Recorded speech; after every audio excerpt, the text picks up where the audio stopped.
n tó nílò láti gẹ̀ẹ́tì rè iṣẹ́ àánú tó dájú eléyìí confam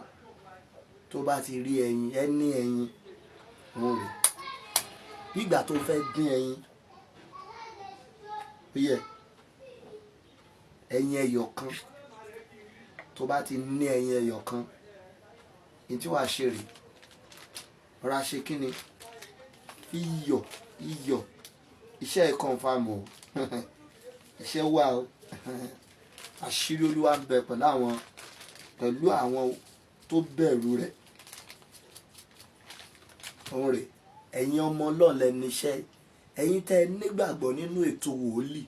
ẹ̀yin lẹ níṣẹ́ now wàá ṣe kí ni ó ti rí òróró lélẹ̀ òróró rè now kì í ṣe bó òróró tẹ́ fi ń dín ẹyin ládùúgbò tí wọ́n máa ṣe tiẹ̀ góyà ni o rà tó o bá lè rárú àwọn ilé òun rè anointing oil ni ó ti fi sí farabalẹ̀ o má ṣe mistake o torí tó o bá ṣe mo ṣe ní kó ṣe oyin leléyìí o oyin òun rè oyin gidi ni wàá fi sí o ti foyin sí iṣẹ́ àánú ni ó ní lo eléyìí kó má rí owó tó bá lélẹ̀ tí ó bá ṣiṣẹ́ ègún kan wà lára ẹ̀ tàbí ọwọ́ àwọn ẹlẹ́yẹ tó bá lólè ẹ̀yin tó yẹ pé iṣẹ́ máa ń dáhùn lára ẹ̀ dáadáa ẹ̀yin lẹ́ni iṣẹ́ ilé wàá ṣe kí ni ṣúgà onígun mẹ́rin fi méje sí méje ni kò fi sí má ṣe mistake àkópé yà ó ti fi sí àti lo ẹyin iyọ̀ àti lo oyin àti lo ṣúgà now wo òun rè o lè lọ wá aṣọ funfun kó gé or white handkerchief ẹ̀yin tẹ́ wà ní abroad tẹ́ lè rí bóyá ẹ rí white handkerchief face towel tó jẹ́ white o lè lo òun rè pẹ̀lú ọṣẹ wá ọṣẹ gbogbo ẹ̀yin tẹ́ máa ń complain pé ẹni ọṣẹ tó mọ̀ bọ́ tó bá yẹ pé Nàìjíríà lo lux bọ́ tó bá yẹ pé wà ẹ̀yin London ẹ lo Dove tó dáa pé Dove náà wà l'Amẹ́ríkà lo ọṣẹ tó lóòórùn dáadáa tó bá wà ní country tí ò ti sí àwọn tí mo dárúkọ yẹn now kó tó di pé o wẹ̀ in tí wàá ṣe rè in tá a kó papọ̀ yìí ẹyin iyọ̀ oyin ṣúgà òróró wàá ṣe kí ni wàá pò papọ̀ wàá jẹ́ kó ṣe kí ni wàá pò tó jẹ́ pé gbogbo ẹ̀ á rò pọ̀ mọ́ra wọn now báwo ló ṣe máa ṣiṣẹ́ yìí ṣùgbọ́n kó tó di pé o lọ wẹ̀ ìwẹ̀ ni omi gbóná omi tó warm ló máa fi wẹ̀ ọ̀rọ̀ rẹ gbọ́dọ̀ táwọn èèyàn lára gbọ́ mi dáadáa ìgbé tí wọ́n gbé òkúta wọn kì í gbé ẹyin bẹ́ẹ̀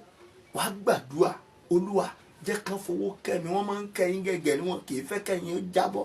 Olúwa má jẹ́ ń jábọ́ lọ́wọ́ àwọn aláàánú àwọn tó lówó lọ́wọ́ gbogbo èèyàn tó ní bíbélì àwọn Muslim kan máa ń pè mí pé kí ni káwọn náà ṣe ìwọ náà lè ní tó o bá lè ra báìbù o lè lọ gba áàpù báìbù o lè lọ gbà wàá gbàdúrà wàá ka àìsáyà 62 òun ni kò lò fún ṣe ilé àìsáyà 62 nìkan òun ni májẹ̀mú iṣẹ́ ilé gbọ́ mi dáadáa tó o bá ti ṣe kí ni tó ti rò papọ̀ wàá wá fẹ́ pa gbogbo ara ẹ̀ wàá gbàdúrà sí àmọ́ kẹyìn gẹ́gẹ́ ni ibi tó yín bá wà lè ra máa wọ̀tọ̀ ọmọdé kò dùnnú sí mi àgbà kan dùnnú sí mi ọ̀rọ̀ tẹ́lòmíín sọ ń kan létí aláàánú ẹ̀ ní òjò rà àánú gbà lọ́wọ́ àwọn aláàánú ẹ̀ wà á gbàdúrà yẹn dáadáa orígun mẹ́rin ṣúgà adùn ni ibi tí ṣúgà bá wà lè ra wọ̀tọ̀ ẹ̀yin olóore ẹ̀yin aláàánú ẹ̀ máa wà eléyìí ó kọ́fà kí ìkórira wà lára ẹ̀ ó kọ́fà ẹ̀ tó ti gbàdúrà yẹn sí wò kò lè ṣiṣẹ́ fẹ́ tí ò lè gbàdúrà ẹni tó lè gbàdúrà dáadáa tó ní ọ̀rọ̀ lẹ́nu ẹjọ́ lèèyàn ń bó ògùn ró eléyìí ò kì í ṣoògùn ètò àdúrà ètò wòlíì tó confirm ni wàá gbàdúrà wàá bẹ́lẹ́dà ẹ sọ̀rọ̀ èmi lágbájá ọmọ lágbájá láti wákàtí lọ kó lò bó òróró mi ò gbọ́dọ̀ gbẹ òróró láti fi sí yẹn ògbọ́n tí sáàmù yẹn sọ ó ní wọ́n sì dá òróró sí mi lórí lójú àwọn ọ̀tá mi oh my God kò sí bí ọ̀tá ṣe lè pọ̀ tó àánú yẹn máa fara hàn tó bá ti pò pọ̀ tó ti pò pọ̀ wàá bọ́ sí bedroom wàá mú gbogbo kíní wàá fẹ́ pa gbogbo ara ẹ̀ látòrí ìgbà ìmọ̀ rúurun tó ṣe kò tiẹ̀ kàn mí jọmọ́ wa béèrè lọ́wọ́ mi pé kíní kan o lè wó lẹ́ẹ̀mẹrin o lè wó lẹ́ẹ̀márùn wàá wá ṣe kí ni wàá fi pa gbogbo orí ẹ látòrí dé ìsàlẹ̀ dé gbogbo ara ẹ tó bá ti fẹ́ pa tán ipò fẹ́ pa gbogbo ara ẹ tó bá ti wá fi pa tán mú ọṣẹ mú akáchífẹ funfun òun ni kò síbi táṣọ funfun àwọn máa rí ni ṣá òun ni lò nítorí pé iṣẹ́ tán parí sẹ́lòmí lára ni pé kò sí kankan tó lè wẹ̀ pé kò ní í dáhùn ìdí ẹ̀ nìyẹn wòlíì ló lè yí àwọn ẹni ẹ̀mí ló lè yí wàá ṣe kí ni wàá mú wàá wá fi wẹ̀ o omi tó wọ̀mù ni omi gbóná onímù kò fi wẹ̀ o tó bá ti wá ṣe kí ni bá fi wẹ̀ tán lọ sọ ilé lọ sọ ọṣẹ yẹn nù kó wá máa wo ohun tó máa ṣẹlẹ̀ jọ ó kéré jù máa wẹ̀ lẹ́ẹ̀mejì nínú oṣù kan tó bá ti ń wẹ̀ tó dẹ̀ gbàgbọ́ tó lè gbàdúrà dáadáa níwọ̀ tó jẹ́ pàládùá ni ẹ dandan ni kó rí ọwọ́ Ọlọ́run fún wọn tó fẹ́ pè mí pé wòlíì ẹ ríran sí mi kí n fún ẹ ní mẹ́sẹ̀gì pè mí nọ́mbà mi wà ńbẹ̀ yẹn wàá rí ní lórí TikTok yìí wàá rí nọ́mbà mi ńbẹ̀ fọ́lò mi lórí Facebook Apostle Kọ́lápọ̀ Oyètọ́lá Ọmọládé Wúrà wàá rí bẹ́ẹ̀ alálẹ́ láago 10 la máa ń gbàdúrà omi nìkan la máa ń lò everyday by 10 in the night la máa ń pray bẹ́ẹ̀ fọ́lò mi kó jẹ́ kájọ máa gbàdúrà kí n máa fún ẹ láwọn àṣírí ètò àdúrà tó lè máa lò táyé ẹ bá ti da dandan ni kó rántí wòlíì ẹ wàá dẹ̀ ra àánú gbà ògo Ọlọ́run máa